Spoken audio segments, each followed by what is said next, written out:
भाई साहब इतना पैकेज तो मशीन लर्निंग वालों को नहीं मिल रहा, लेकिन कुछ तो मिल रहा है, क्या ही कर सकते हैं।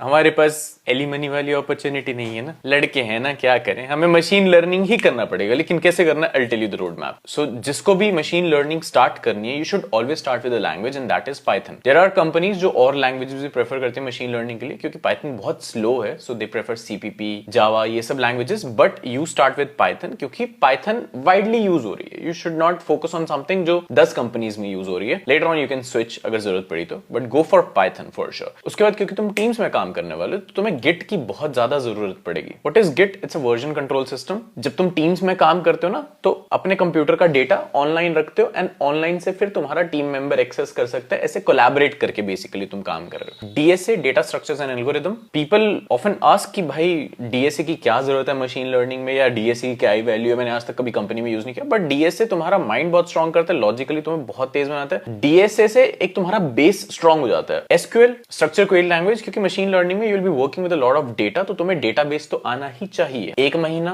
ऑन एसक्यूएल, 1 हफ्ता ऑन गिट, 3-4 महीने on DSA. I am not saying उसके बाद छोड़ ही देना, फिर साथ साथ प्रैक्टिस चलती रहती है। आई थिंक 2 महीने ऑन पाइथन और 3 महीने पाइथन ढंग से कर लेना, क्योंकि पाइथन ही यूज होने वाली है। फिर उसके बाद फिर मैथ एंड स्टैट्स, इसमें लीनियर अलजेब्रा होगी, कैलकुलस हो गया, स्टैट्स हो गया, प्रोबेबिलिटी होगी, ये सब करना, क्योंकि यू वर्किंग विद डेटा। तो तुम्हें एल्गोरिदम्स अंडरस्टैंड करने में कि ये काम कैसे कर रहे हैं, उसके लिए इसकी बहुत जरूरत पड़ेगी। आई थिंक 2 महीने 3 महीने में हो जाएगी मैक्सिमम। उसके बाद libraries, because you won't be doing everything from scratch, libraries he use करने वाले हो। सो डेटा के साथ काम करने के लिए पांडास, नमपाई, मैटप्लॉटलिब। उसके बाद एमएल के जो एल्गोज होते हैं वो समझने हैं ऑफ कोर्स, क्योंकि you again working with something जो ऑलरेडी बनी हुई है चीजें। तो अगर तुम्हें चीजें समझ आती हैं तो it's too good. Otherwise direct framework के साथ भी काम कर सकते हो, that's not at all recommended, क्योंकि तुम्हें चीजें समझ आनी चाहिए कि काम कैसे कर रही है। कल को एक फ्रेमवर्क चला गया, दूसरा आ गया, डम हो जाओगे तुम। सुपरवाइज, अनसुपरवाइज, अब फ्रेमवर्क्स कौन से यूज कर सकते हो? टेंसरफ्लो, पाइटॉर्च, स्काईकिट लर्निंग, यही मैक्सिमम यूज होते हैं अपने मॉडल्स को ट्रेन करने के लिए। तो and then NLP, computer vision, deep learning, इन सब के बारे में समझ लेना। जैंगो,